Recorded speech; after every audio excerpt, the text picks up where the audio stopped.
Hello, my name is Anthony Newman. I'm a publisher at Elsevier, and today I want to talk about identifying research gaps.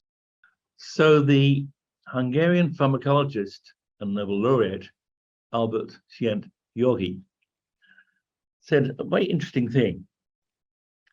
Research is seeing what everyone else has seen and thinking what nobody else has thought.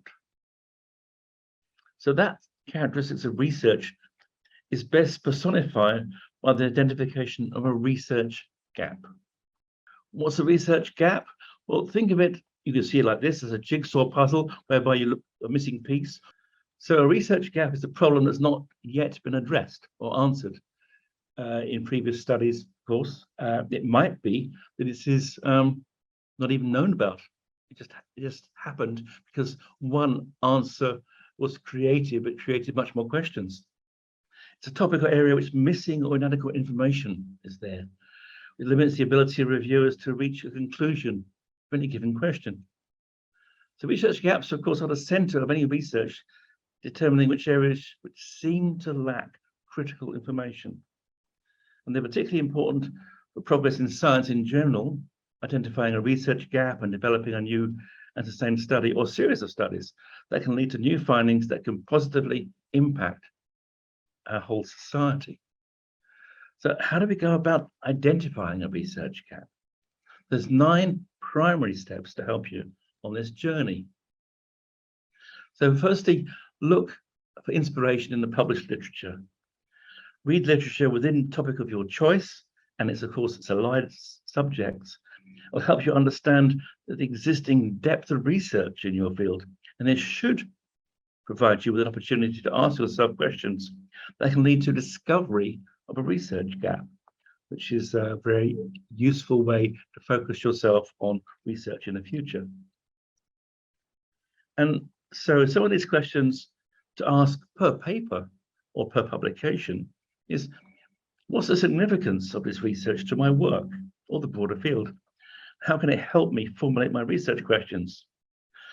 Does the author's argument require more clarification? Are there things not being said or not addressed, in your opinion? What issues or questions has the author not addressed? Is there a different perspective that I could consider?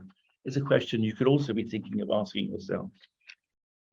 Are the methods or procedures used outdated or no longer considered valid in my field as the field's moved on? Is there scope for me to test the findings using a more current approach? And do you know the cutting edge methods of analysis that should be used? Again, something for you to perhaps discover. These overarching questions can help you lead to a research gap in your next topic of research, because if there's nothing being published there, then something needs to be published there. Something needs to be researched there. So what do? You find keywords and related terms to your selected topic. Besides synthesizing the topic to its essential core, this preparation helps you with the next steps in the process. This will help you to find and filter out information that's pertinent to your area of interest specifically. And of course, always seek help from your research advisor or other senior colleagues. Discuss the issues and problems in your field with your research advisor to generate ideas for research. Suggestions from an experienced researcher may also spark new and interesting approaches. Clearly describing your ideas and finding what others think and are working on may well help you identify a research gap, or even recognize mistakes in your approach to finding this gap. Recognize the power of your network to help you get more information, more specific information. And of course, you can use digital tools to seek out popular topics or most cited research papers. Digital tools can save time, can help you cast a wider net in your search for a research gap. They also help you keep track of the resources you have already read and referenced, and can help you with manuscript preparation later when you come to write your paper. At the end of this presentation, we will provide you with a list of commonly used digital resources for researchers. And check the websites of influential journals.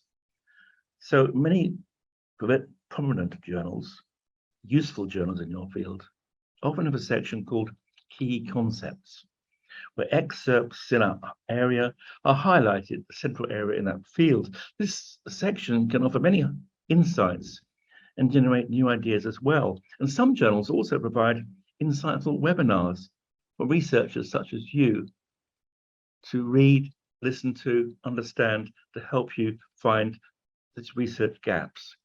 So looking at the references section of the most impactful or highly cited papers in your field is also a great important source of resources on the topic for you.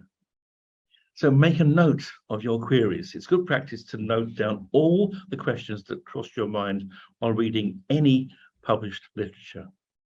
If possible, you should map the question to the resource it's based on. This will also help you to ensure there is no unintended plagiarism when you come to write your research paper. Remember, you can use tables, charts, pictures, or other documentation tools to maintain a record. This can help you and your co-researchers, co-authors in the long run, both during the development of your idea into a research project and also while writing your manuscript a bit later on. So you've got to think that you've got to research each question. So identify if other researchers have had questions similar to yours and see if they've found answers. This will help you to avoid duplication. And of course, if they've not found answers yet, it reinforces the value of any answers you do discover. Remember to consider the time frame available to complete the research, as well as funding, equipment, and infrastructure before finalizing a research idea. You do not want to run out of time or resources partway through. Remember, your project must strike a fine balance between managing time, budget, and an effective research communication to get the approval of the funding committee and or the journal's editorial board or peer review process. So you have to be aware of the literature gap. If there is a knowledge gap, there's also a literature gap. So a gap in research will naturally give a gap in literature. Nevertheless, it's important to stress the importance of language or text formulations that can help identify a research or literature gap. And on the other hand, make it clear that a research gap is being addressed. So some people will say things which imply that they're actually looking at this. Others are saying this still needs to be fixed. So look for expressions in manuscripts or printed papers that often indicate gaps. They would include things like has, have, not been, studied, reported, elucidated, is required, is needed. A key question is or remains, it's important to address. And of course, the final one, future areas of research. Often the concluding paragraph of a paper talks about what still needs to be done in the fields. That's a great way for you to look at research gaps. And another way to get yourself up to speed is to read systematic reviews. Review papers move deeply into scholarly literature and often identify trends and paradigm shifts and new and novel concepts in fields of study. And of course, sometimes they reveal areas or topics that need even more attention from researchers and scientists. Now that you know the basic steps to identify a research gap, here's something for you to think about for a few moments. A sort of practical exercise.